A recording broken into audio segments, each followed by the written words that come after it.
Paulina Chiziane, le Parlement conjugal, une histoire de polygamie. Une explosion résonne de ce côté-là. Une bombe, une mine antipersonnelle. Ce doit être la guerre qui revient de nouveau. Je pense à me cacher, à fuir. L'explosion fait peur aux oiseaux qui s'envolent vers la sécurité des hauteurs. Non, ça ne doit pas être un coup de feu. Peut-être la collision de deux voitures, sur la route au loin. Je jette un œil curieux vers la route. Je ne vois rien. Seulement le silence.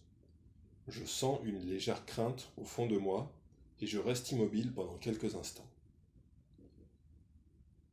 Un groupe de voisines avance dans ma direction. Rami! Que s'est-il passé? La voiture.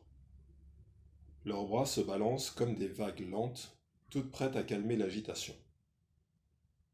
Chaque geste est imprégné d'émotion, chaque regard est empreint d'une pitié légère et dissimulée qui fait monter en moi l'inquiétude.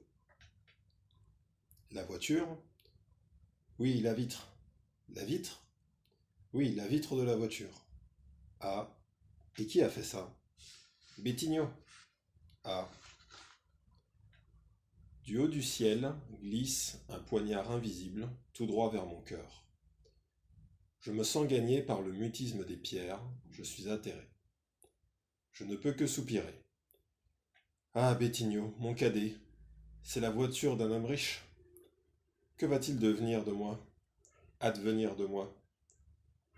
Je sombre dans un délire silencieux, profond. Des rafales d'anxiété balaient mes nerfs, comme des lames de vent. Cet accident me remplit de douleur et de solitude. Mon Tony, où es-tu?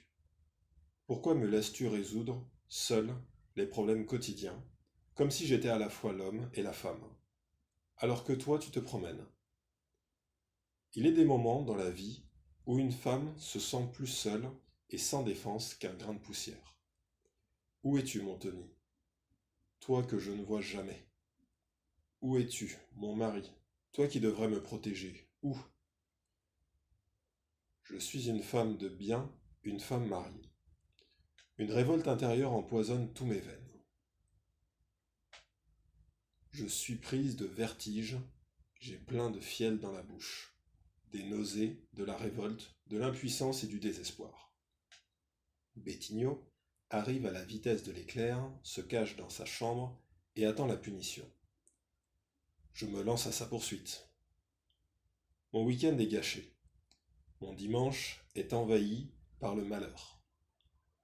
Il me faut crier pour vomir tout ce fiel. Il me faut crier pour écarter cette douleur. Il me faut punir quelqu'un pour me sentir en vie. Bettigno. Je n'arrive pas à crier. Sur le visage de Bettigno, les larmes brillent comme un clair de lune. La tristesse de Bettigno déborde d'innocence. Le pleur de Bettigno est aussi doux qu'un pépiment d'oiseau. Tout son corps est secoué de tremblements, comme un arbuste balançant ses fleurs dans la légèreté du vent. Je sens une odeur d'urine. Bettigno, un homme ne fait pas sur lui, quand il a peur. C'est la mangue, mère. La mangue? Oui, celle qui est mûre, tout en haut de l'arbre. Je lève mon regard vers le manguier. La mangue se balance sereinement dans la brise. C'est une mangue appétissante, en effet, ronde, jeune, et Bettigno, qui voulait la faire tomber du ciel, dans la fleur de l'âge, traverte encore. Ah, Bettigno, qu'as-tu fait de moi? Punis-moi, mère. La voix de Bettigno se balance à mes oreilles, comme le doux sifflement des pins, et la pitié dissipe ma rage. C'est un bon fils que le mien. Au lieu d'un pardon, il veut un châtiment. C'est un homme juste que j'ai ici. J'en suis attendri, enchanté. La colère se défait. J'éprouve l'orgueil d'une mère. De la fenêtre de la chambre, j'entends ce qui se dit dans la rue. Les mots que j'entends me plongent dans le désespoir. Je sens les langues de feu qui entrent dans mes os. Je boue. Mes yeux sont humides de larmes. Si mon Tony était là, il corrigerait son fils en tant que père et en tant qu'homme. S'il était ici maintenant, il résoudrait le problème de la vitre brisée avec le propriétaire de la voiture. Les hommes s'entendent entre eux. Ah, si seulement Tony était là. Mais où est passé mon Tony, que je ne vois pas depuis vendredi? Où est passé cet homme qui me laisse les enfants à la maison et ne donne aucun signe de vie? Un mari à la maison, ça veut dire sécurité, ça veut dire protection. En présence d'un mari, les bandits restent en retrait.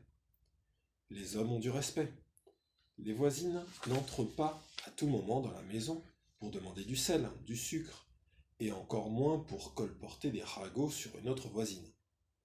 En présence d'un mari, un foyer est vraiment un foyer. On y trouve confort et prestige.